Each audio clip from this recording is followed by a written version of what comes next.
ওই শ্মশানে রেখে গ্রাম প্রতিবেশী সবাই চলে গেল। ভগবান মনে মনে চিন্তা করছে, একটু ভালো করে যাচাই করে নিতে হবে না যে ও আমার ভক্ত না ও আমার নকল ভক্ত। ভক্তকে যাচাই করবার জন্য সারা রাত বৃষ্টি হচ্ছে, সারা রাত মুষলধারায় বৃষ্টি। আর ওই একদিনের বাচ্চা সারা রাত বৃষ্টিতে ভিজেছে।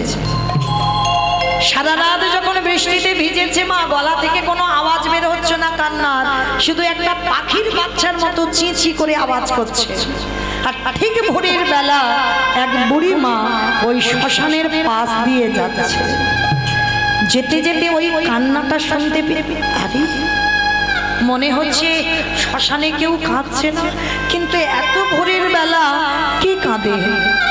ছুটে গেল বুড়িমা, আর গিয়ে দেখছে বাবা একটা পুটলিতে জোড়ানো ছোট্ট একটা শিশু বালক। ওই ছোট্ট শিশু সন্তানটাকে কোলে তুলে নিয়ে বলছে, প্রভু ভালোই হয়েছে, আমারও কেউ নেই আর এরও কেউ নেই। তাহলে এরও কেউ নেই, আমারও যখন কেউ নেই, আজকে থেকে ওকে আমি আমার কাছে রাখব। লক্ষ্য করবেন মা কোথাকার সন্তান কোথায় গিয়ে দাঁড়াবে। ওই বুড়িমা নিয়ে গেল, আর বুড়িমা নিয়ে গিয়ে সারাদিন ওই মাধুকরি করে যা পায় সেগুলো বিক্রি করে ওই বাচ্চাটার জন্য দুগ্ধ কিনে আনে। কত রাত ওই বুড়িমা নিজে খায় না, ওই সন্তানটাকে খাওয়ায়। আজকের খাওয়াতে খাওয়াতে ছেলেটার বয়স হলো 5 বছর। আর ওই 5 বছরের ছেলেটার অন্য কিছু খেলা নেই বাবা, ওর শুধু একটাই খেলা। কি খেলা জানো? রাধা কৃষ্ণ সেবিব জীবনে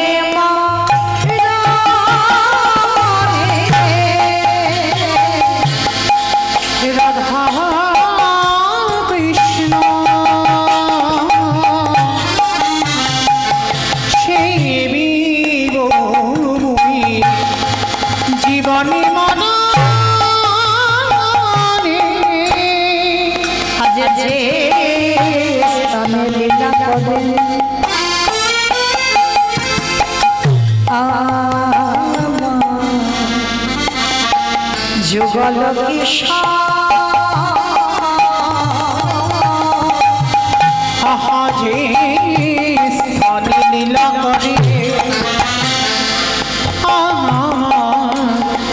যুগল কিশোর আজ সখীর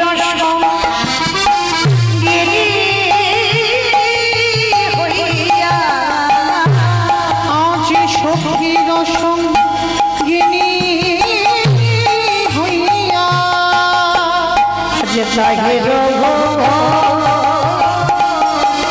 রাধা কৃষ্ণ জীবনী রাধা কৃষ্ণ জীবনী আজ বৃন্দাবনে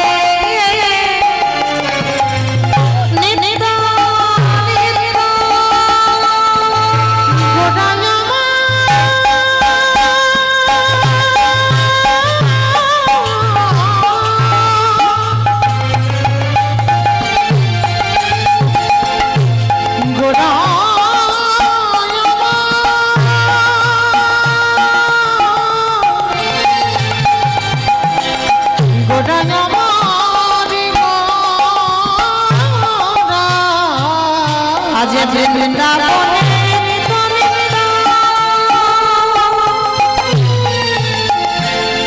ওই যুগল বিলাস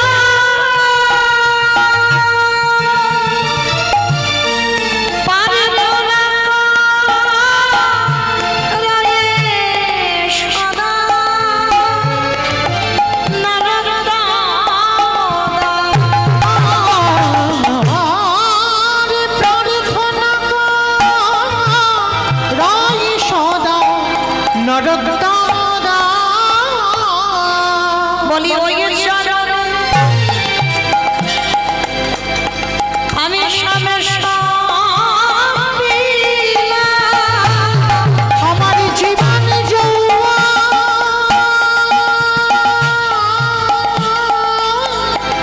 তুলসীল ওই চরণে সবে সবিরা বলি আমার বলতে কিছু রাখে না আমি ওই চরণে সবে সবিরা বলি আমার বলতে কিছু রাখে না আমার দেহ মন প্রাণ জীবন যৌবন আমার চরণে সদা পবনময়া আমি যে ওই চরণের অভিলাষ তোমার ওই চরণে সবে সবিরা আমার বলতে রাখি নাই ওই চরণে সদা পবনময়া ওই চরণে আশ্রয় তুমি নামে চরণে সদা পবনময়া ওই চরণে আশ্রয় বলো পুরানা করুণা দয়াল ওই চরণে আশ্রয় নামে ওই চরণে সবে সবিরা আরে ধরা করে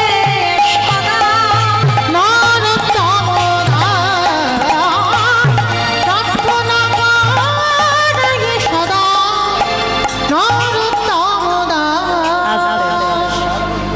এইবার যেই না ওই ছোট ছেলেটার ভজন সাধন সবটাই ভগবানের চরণ প্রথমে বাবাকে কেড়ে নিল দ্বিতীয়বারে মাকে কেড়ে নিল এইবার তৃতীয়বার যে বুড়িমা মানুষ করছে সেই বুড়িমাকে 3 দিনের জ্বরে ওই বুড়িমারও মৃত্যু হয়ে গেল একাকী করে দিল ছেলেটাকে যার বাড়িতে খিদের জন্য একটু যায় সে দূর করে তাড়িয়ে দেয় দূর হয়ে যায় বাবা মাকে খেলিয়ে যে বুড়িমা মানুষ করছে তাকেও তুই খেলি আবার আমাদের বাড়িতে এসেছিস খাবার জন্য কেউ তোকে খেতে দেব না সবাই দূর করে তাড়িয়ে দিচ্ছে একটা গাছের তলায় বসে বসে কাঁদে আর বলে কৃষ্ণ আমি একবার যদি জানতাম তোকে ভালোবাসলে এত কষ্ট পেতে হয় তোকে ভালোবাসলে এত জ্বালা যন্ত্রণা পেতে হয় আমি এ জীবনে তোকে ভালোবাসতাম না আমি তো বুঝতে পারিনি প্রভু যে তোমায় ভালোবাসলে এত জীবনে কষ্ট আসবে 3 দিন হয়ে গেল ছেলেটা কিছু খাচ্ছে না কেউ কিছু দিচ্ছে না আর যখন 3 দিন কিছু খেতে পেল না ওদিকে ভগবানেরও বড় খিদে কষ্ট পাচ্ছে কেন গো এই কজন ভক্তের মধ্যে বাবা যারা দাঁড়িয়ে আছো বসে আছো আমি কীর্তনিয়া সম্প্রদায় এই কজনের মধ্যে বাবা এমন এমন ভক্ত আছে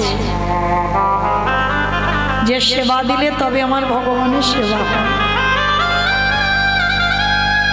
আর যে সেবা না দিলে আমার ভগবান উপবাসে থেকে যায় 3 দিন ওই ছোট্ট ছেলেটা কিছু খাচ্ছে না ভগবানকে কিছু দিচ্ছে না আর ওদিকে আমার ভগবানেরও কিছু খাওয়া হচ্ছে না ভগবান মনে মনে চিন্তা করলো দাঁড়াও একবার গিয়ে দেখি তো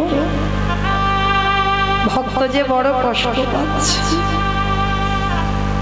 যাই একবার ভক্তের কাছে গিয়ে একটু সান্ত্বনা তো দিয়ে আসি ভগবান একটা বৃদ্ধ বৈষ্ণবের রূপ ধারণ করেছে কারণ মনে রাখতে হবে মা আমরা সেই সৌভাগ্য অর্জন করিনি যে ভগবান সাক্ষাৎ এসে দেখা দেবে ভগবান ছদ্মবেশে আসে আর যে রূপ এসে দাঁড়াবে যে রূপে তুমি দেখলে ঘৃণা বোধ করবে ওই জন্য ভগবান বলছে আগে মানুষ হয়ে মানুষকে ভালোবাসতে শেখ মানুষকে কোনোদিন ঘৃণা করতে নেই বাবা মানুষের কর্মটাকে ঘৃণা করো অনেক ঘৃণ্য কর্ম আছে কর্মটাকে ঘৃণা করো কিন্তু কোনো মানুষকে ঘৃণা করো তো আজকে ছোট্ট ছেলেটার গতি দেখো কেমন বসে বসে গাছতলায় কাঁদছে, আর খিদের জ্বালায় সবার বাড়িতে গেছে বলে মেরে সবাই তাড়িয়ে দিয়েছে। অঙ্গ থেকে রক্ত ঝরে ঝরে পড়ছে। আর এদিকে ভগবান আমার একটা বৃদ্ধ বৈষ্ণবের রূপ ধরে গেছে। এই এই ছেলে, এদিকে আয়। কে গো তুমি? কোনদিন তো তোমায় আমি এখানে দেখিনি, কে তুমি? এই এইরকম বসে বসে গাছের তলায় কাঁদছিস কেন? আর কে তোকে এমন করে মেরেছে?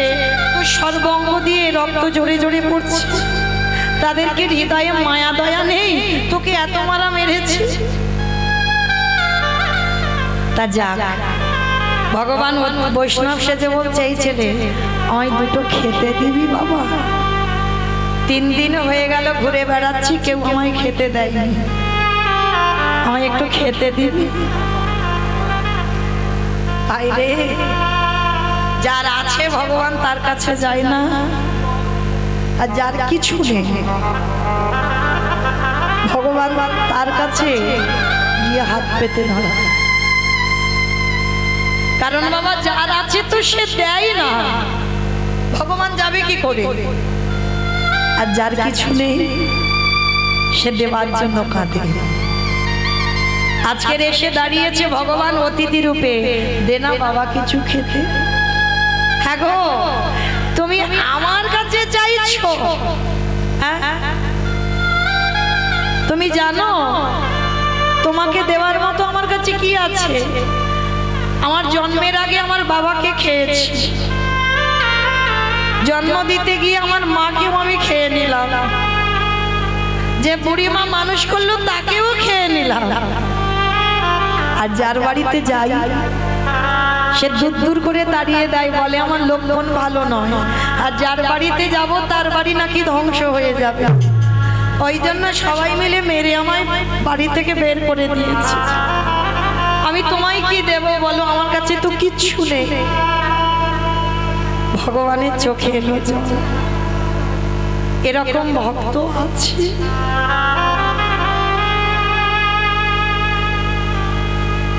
এমন সরলতা, এমন প্রেম, এমন ভালোবাসা আছে।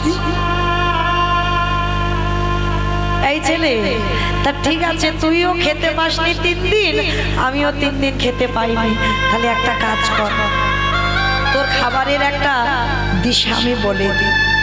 একটু দূরে যাবি, ওইখানে গিয়ে দেখবি একটা আশ্রম আছে। ওই আশ্রমে অনেক ছোট ছোট বাচ্চারা থাকে। যা, আজকে থেকে তুই ওই আশ্রমে গিয়ে থাকবি। আচ্ছা বাবা ঠাকুর, আমি আশ্রমে গেলে থাকতে দেবে কেন? আমার তো কেউ নেই গো জগতে, আমি যে অনাথ। আশ্রমে থাকতে গেলে বংশ পরিচয় তো কিছু লাগবে, আমার তো কিচ্ছু নেই। কে বলেছে? শোন, তোর কাছে যেটা আছে সবার কাছে সেটা নেই। সেটা কি গো মা? যেটা হলো ভক্তি।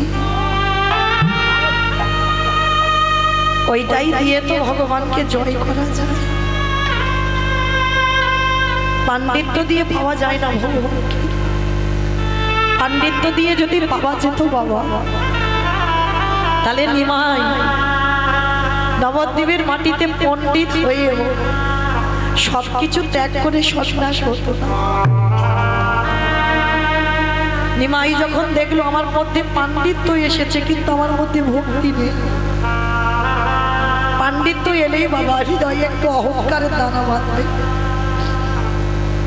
ওই জন্য পাণ্ডিত্য থাকলে ভজন হবে না, পাণ্ডিত্য এলেই তোমার ভক্তি চলে যাবে। যার জন্য নিমাই যখন বুঝতে পেরেছিল বাবা সবকিছু পাণ্ডিত্য ত্যাগ করে দিয়ে সব ছেড়ে দিয়ে চলে গেল। হা কৃষ্ণ, প্রাণ কৃষ্ণ বলে কেঁদে বেড়াল। তা আজকে ছেলেটাকে বুঝিয়ে দিয়ে ভগবান কিছুক্ষণ পরে অন্তর্ধান হয়ে চলে গেল। আর ওই ছোট ছেলে ছুটতে ছুটতে গিয়ে ওই আশ্রমটা ছিল গুরু রামানন্দ ঠাকুরের আশ্রম। আর একেবারে রামানন্দের চরণে পড়ে একেবারে আছাড় খেয়ে পড়ে ডাকলো, গুরুদেব কে তুই? আমার পা দুটো জড়িয়ে ধরে কাঁদছিস কেন? নাম কি? থাকিস কোথায়? বাবা মাকে? বাড়ি কোথায়? অনেক প্রশ্ন। ছোট্ট ছেলেটার একটাই উত্তর, আমি অনাথ, আমার কেউ নেই। এই জন্য আমার পা দুটো জড়িয়ে ধরলি? হ্যাঁ রে বাবা, আমার আশ্রমে থাকতে গেলে কিছু নিয়ম আছে। বলো গুরুদেব আমায় কি করতে হবে? আমি করব। শোন, আমার এই গুরু আশ্রমে থাকতে গেলে তাকে মুষ্টি ভিক্ষা করতে হবে। আমার মুষ্টি ভিক্ষার একটা নিয়ম আছে। এই যে আমাদের শরীর যতক্ষণ চলবে ততক্ষণ বাড়িতে বাড়িতে ভিক্ষা করতে পারবো, কিন্তু এই যে মুষ্টি ভিক্ষাটার নিয়ম রামানন্দ স্বামী মাত্র 3টে বাড়ি। আর 3টে বাড়ির ভিতরে গেলে হবে না, তুমি রাস্তা দিয়ে যাবে, তোমার কাঙাল দেশ দেখে, তোমার ওই পাগল মনে করে গেরুয়া পোশাক দেখে কেউ যদি বাড়ির বাইরে এসে তোমার এক মুষ্টি ভিক্ষা দেয়, ওই রকম 3 মুষ্টি ভিক্ষা, 4 মুষ্টি নিলে হবে না, 3 মুষ্টি ভিক্ষা এনে আমার প্রভুর জন্য রন্ধন করে দিতে হবে।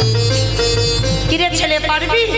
পারবো, পারবো গুরুদেব। তবে শোন, যদি কোনোদিন অন্যথা হয় সেদিন কিন্তু আমি গলা ধাক্কা দিয়ে আশ্রম থেকে বের করে দেব।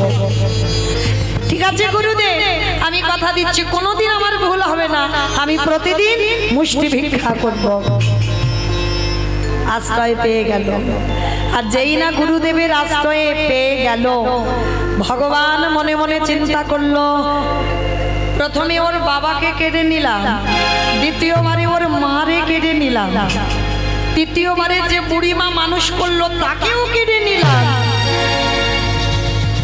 এইবার চতুর্থবার দেখি এইবার কি করে। মনে রেখো বাবা, যারা কৃষ্ণ ভক্ত হবে তাদের কোনোদিন দুঃখে শেষ হবে না। একটার পর একটা বাবা লাগাতার লেগে থাকবে, দুঃখ কষ্ট ব্যথা বেদনা। তারা জীবনে খুব সুখী হবে না। কেন জানো? অতিরিক্ত সুখ যদি তোমার মধ্যে এসে যায়,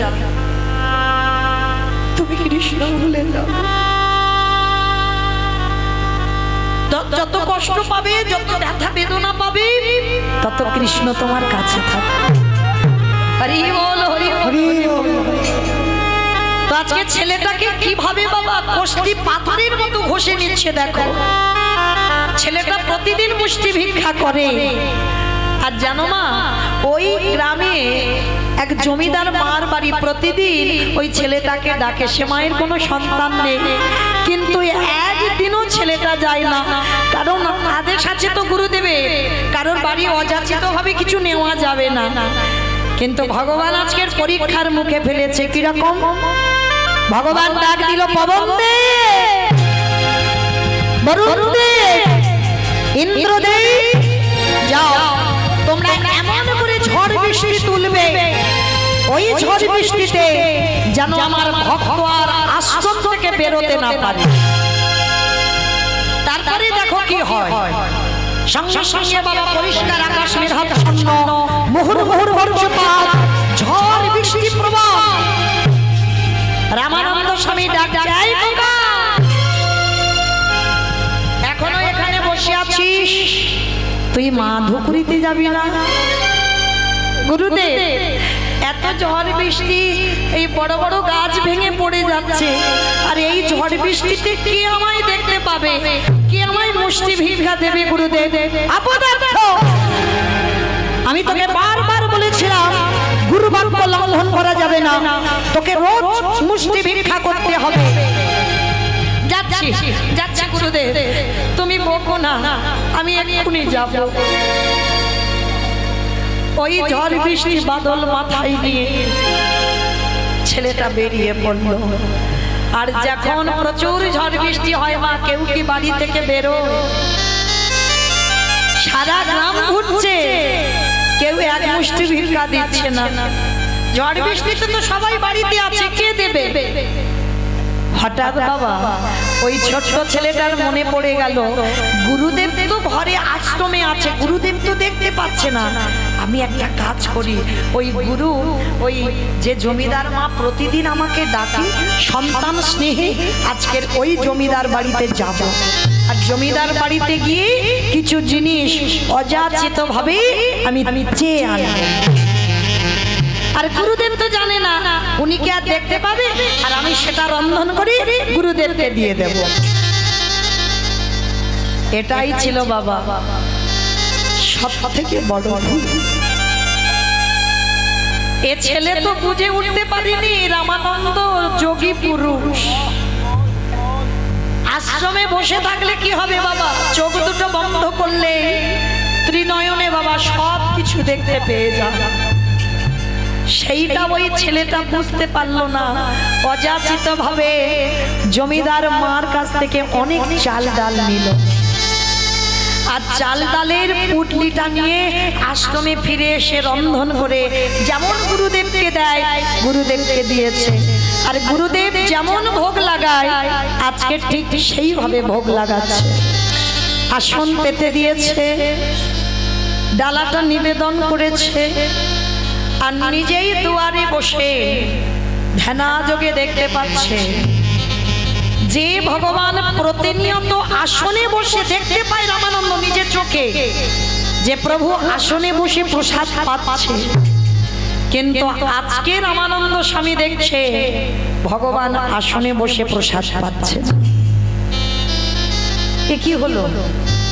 তবে কি আমার এই প্রসাদের থালাতে কোনো ত্রুটি হলো? ফেলে দিয়েছে, ওটা বাদ দিয়ে নতুন করে আবার পারস সাজিয়েছে, সাজিয়ে আবার নিবেদন করেছে।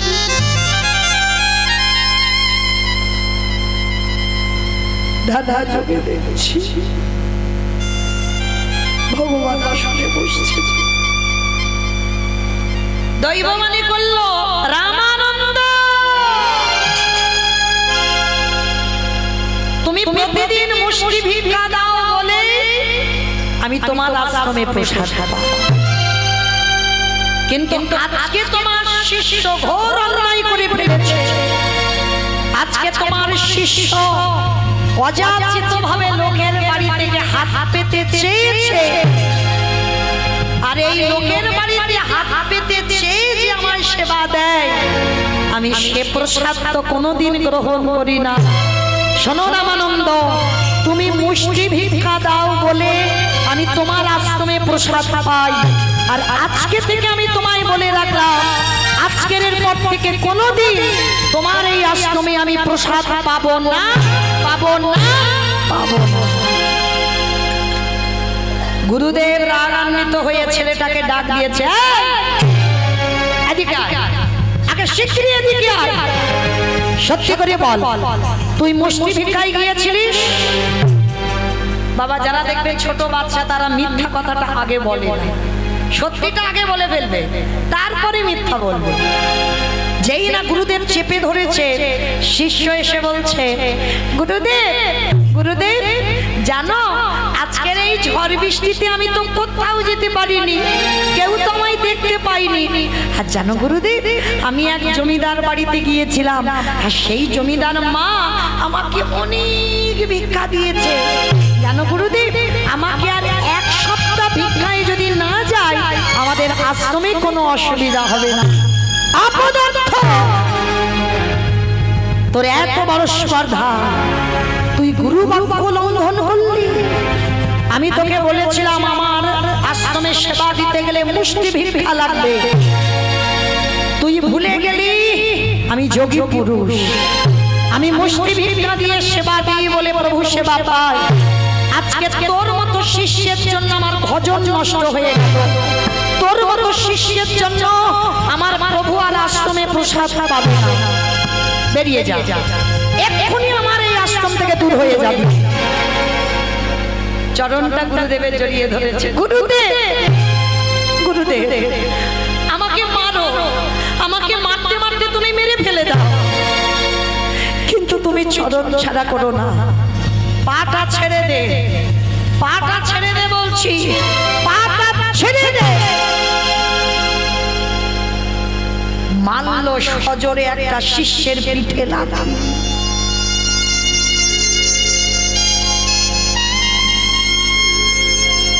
এত জোরে লাথি মেরেছে মা, ছোট বাচ্চা তো, পিঠে খড়মের চিহ্নটা পড়ে গেছে। কত জোরে লাথি মারলে তবে মা খড়মের চিহ্ন পড়ে বলো তো? তবু পা ছাড়ছে না।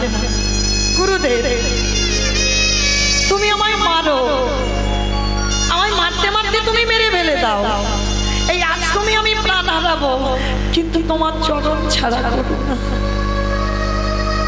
কারণ আমি জানি গুরু চরণ বিনা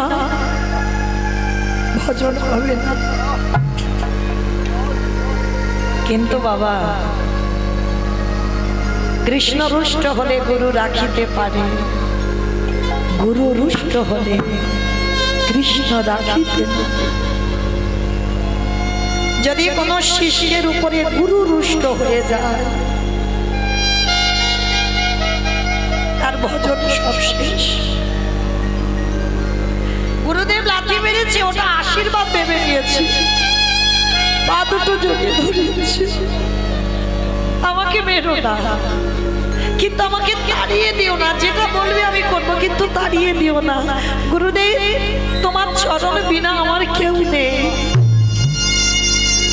তবে রে এত করে লাথি মারলাম তবু যাচ্ছিস না, তবু আমার পা দুটো জড়িয়ে ধরে আছিস। এমন শিষ্যের মুখ দেখাও মহাপাপ।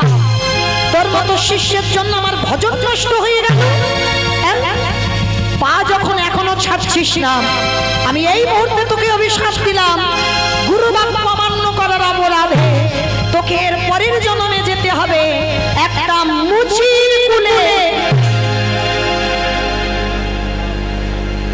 যেই না বলেছে মুচির কোলে, শুধু মুচির কোলে যাবি না, এই মুহূর্তে আমি তোকে অভিশাপ দিলাম, তোর আজকে সারা দিনের মধ্যে তোর জন্ম হয়ে যাবে শেষ। না না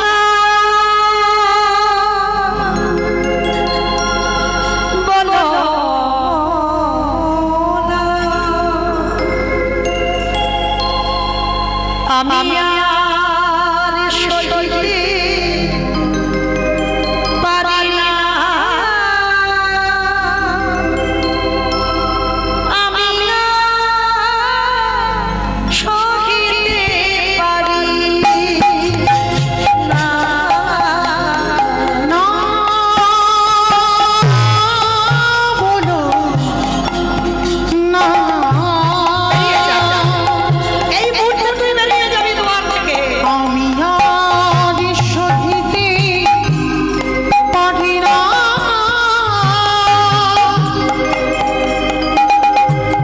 আমি আজ সহিতে পারি না,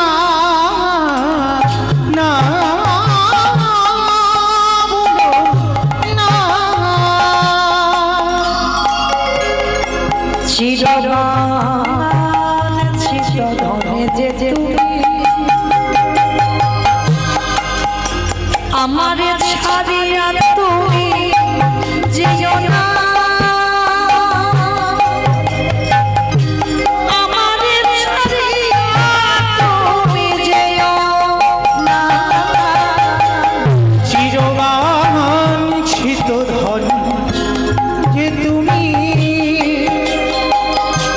আমায় ছাড়িয়া তুমি যেও না,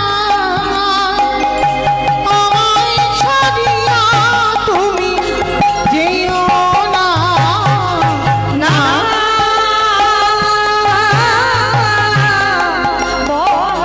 ও গো গুরুদেব,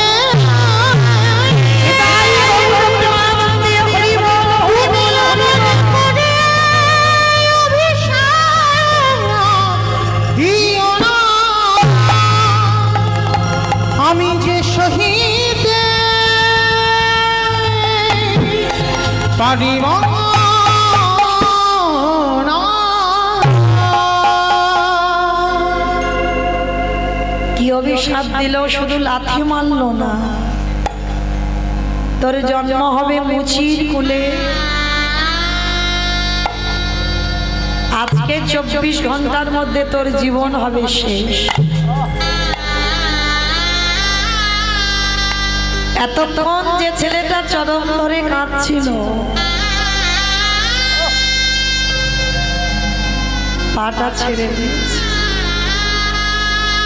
ঠিক করেছ গুরুদেব, তুমি ঠিক করেছ।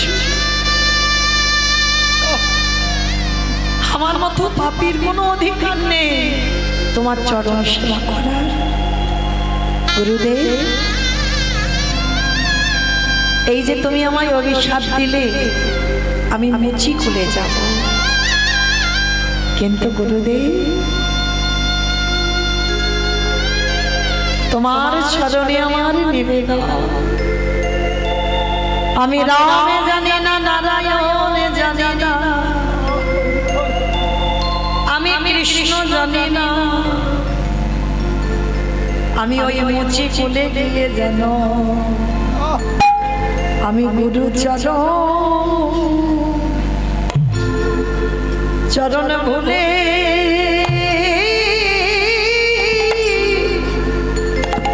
ভুলে না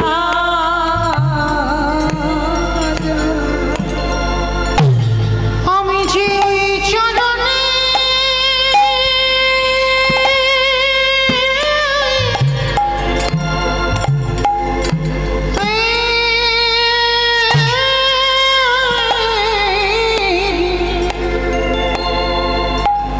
আমি যে ওই চরণে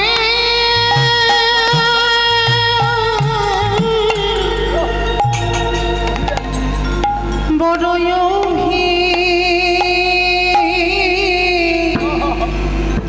অভিলাষী,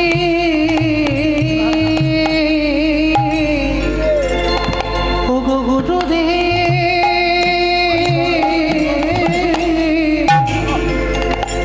আমি যেন ওই চরণে যেন কোনোদিনও ভুলে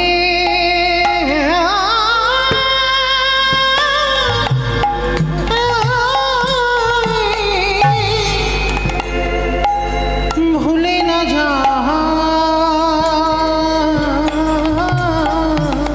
ওগো দয়াল গুরুদেব, নদীর ঘাটে নৌকা যদি নানা থাকে, যদি গুরু রূপে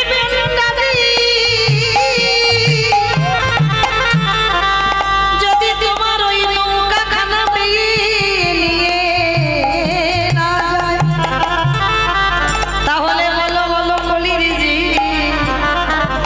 আমাদের কৃষ্ণ চরণ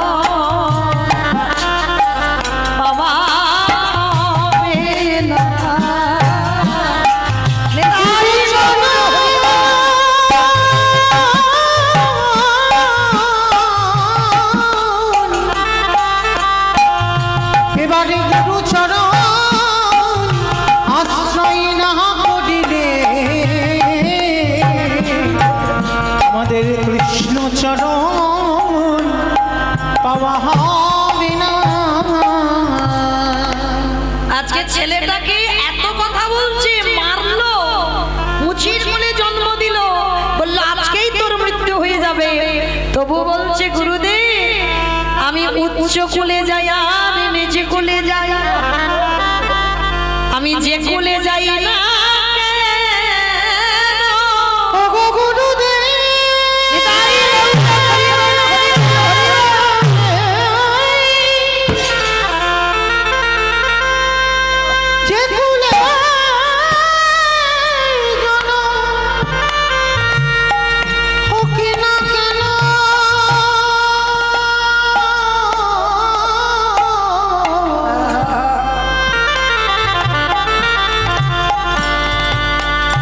আমি যেন গুরু চরণ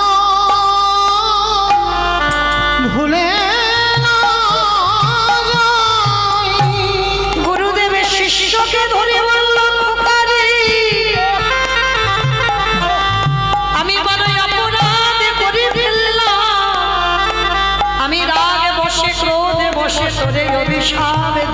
দিলাম, কিন্তু তোর মতো শিষ্য আমি দেখি না। এত মারলাম, এত বগলাম, এত অভিশাপ দিলাম, তবু তুই আমার চরণ ছাড়বি না। গুরুদেব আশীর্বাদ করো, আমি যেন মুচি খুলে গিয়ে সবাইকে ভুলে যাই, আমি যেন তোমার চরণ না ভুলি। আশীর্বাদ দিল, তথাস্তু তাই হবে বাবা। ছেলেটা গুরুকে প্রণাম করে স্নানে নেমেছে দুপুর বেলা। বাবা, মৃত্যু যদি কপালে থেকে থাকে, তুমি ঘরের ভিতরে থাকলেও বাবা তোমার মৃত্যু হবে। তোমার কপালে যদি আজকের মৃত্যু লেখা থাকে, কোথা থেকে মৃত্যু হবে তুমি কল্পনা করতে পারবে না। যে ছেলে সাঁতার জানে বারাণসী নদীর জলে স্নান করতে নেমেছে, আর কখন পাপ পিছলে এমন করে পড়ে গেল, ছেলেটা ওই বারাণসী নদীর জলেই ডুবে প্রাণ চলে গেল, গঙ্গার জলে প্রাণ চলে গেল। আর ওই ছেলেটার মৃত্যুর পর পরবর্তী দিনে আসছে ওরই কাছাকাছি কাশীধামে, বারাণসীর পাশেই কাশীধাম। কাশীধামে জন্ম নিল ভক্ত রহিলা। কাশীধামে জন্ম নিল ভক্ত রহিলা। কাশীধামে জন্ম নিল ভক্ত রহিলা। উলুধ্বনি হরিধ্বনি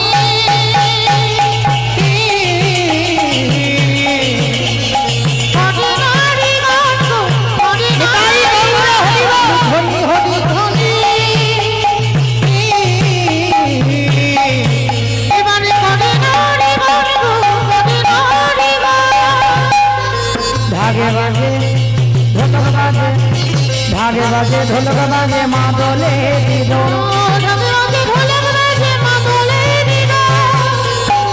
ভাগে বাজে ঢোলক বাজে মা দোলে দিল, ভাগে বাজে ঢোলক বাজে মা দোলে দিল। উলুধ্বনি উলুধ্বনি হরিল ভুবানি গো, হরিল ভুবান, হরিল ভুবানি গো, নিতাই গৌর হরিবল হরিবল। জন্ম হলো জন্মে হলো আজ ভক্তের, জন্মে হলো ভক্তের আজি, জন্মে হলো ভক্তের আজি, জন্মে হলো মুচিপাড়াতে রাঘব রহিদাসের ঘরে ছেলেটার জন্ম হলো। কিন্তু জন্মাবার পরে মা হয়ে গেল জাতিস্বর। আমার এখানে কারা কারা জাতিস্বর আছে একটু উলুধ্বনি দাও তো দেখি। প্রেম শেষ, বেশ বাবা বুঝতে পারছো, এরাই হলো জাতিস্বর। দেখে নাও কারা কারা উলু দিল। মানে এই হচ্ছে কীর্তন। বাবা ডুবে গেছে, বুঝতে পারছে না আমি কি বললাম। আমি বললাম যারা যারা জাতিস্বর তারা তারা উলু দাও। আমার জাতিস্বর মানে কি আরে সেটা তো জানি না, উলু দিতে বলে চোখ দিয়ে দিয়েছি। কিন্তু আমি বললাম যারা জাতিস্বর, জাতিস্বর তাদের বলে আগের জন্মে সব কথা যাদের মনে আছে। মানে তুমি কার মেয়ে ছিলে, কার স্বামী ছিলে, এই যে সব কথাটা, আমার কটা সন্তান ছিল, আমার বাড়ি কোথায় ছিল, আমি কে, আমি কেমন ছিলাম, সবটাই মনে পড়ে যাবে, তাদেরকে বলা হয় জাতিস্বর। তার ছেলেটা জন্ম নিয়েছে মার কোলে, হয়েছে জাতিস্বর। শুধু 12 দিন হয়ে গেল মাতৃস্তন দুগ্ধ পান করছে না, বাবা শুধু কেঁদেই যাচ্ছে। ওঝা বৈদ্য কবিরাজ সব এলো, কিন্তু ছেলের কান্না থামে না। এবার গ্রামের লোকজনরা সবাই বলা বলি করছে, হ্যাঁ রে ছেলেটার কি হলো বলতো, এত ডাক্তার বৈদ্য কবিরাজ করছে কিছুতে ছেলের কান্না থামে না। গ্রামের লোকজনেরা মানে গ্রামের দিদিরা সব এসে বলছে, দিদি একটা কাজ করতে বলবো, করবি? তার রহিদাসের মা বলছে, বলো দিদি কি করতে বলছো? যে যেটা বলছে তো আমি সেটাই করছি, কিন্তু ছেলে স্তনদুগ্ধ খাচ্ছে না, জলও মুখে দিচ্ছে না, 12 দিন হয়ে গেল ছেলে শুধু কেঁদেই যাচ্ছে। আমাইরা কাঁদছে কেন গো? সেই গুরু চরণের কথা মনে পড়ছে। 12 দিনের ছেলে তো কথা বলতে পারে না, সে গুরু চরণ বলতে পারছে না, মা কেঁদেই পাগল। তা সবাই এসে দেখলো ছেলের কান্না থামছে না। তা গ্রামের দিদিরা এসে বলছে, শোন দিদি, একটা কাজ কর, আমাদের একটু দূরে ওখানে বারাণসীতে গুরু রামানন্দ স্বামীর আশ্রম আছে, চল তো একবার তোর ছেলেটাকে নিয়ে যাই। আর যেই না বলেছে রামানন্দ, ওই আওয়াজটা যেই ছেলের কানে গেছে, ছোট্ট 12 দিনের ছেলে খিলখিল করে হেসে উঠল। হ্যাঁ রে দিদি, যে ছেলে 12 দিন শুধু কেঁদে গেল, আর ওই নামটা যেই না তোরা বললি, ছেলে হাসছে কেন? বলে দিদি চল, মনে হচ্ছে ওইখানে গেলেই ছেলে ভালো হবে, চল একবার নিয়ে যাই। সবাই মিলে গ্রামের লোকজনেরা গিয়ে ওই ছেলেটাকে, ছোট্ট রোহিতাস খুব সুন্দর দেখতে, ছেলেটাকে নিয়ে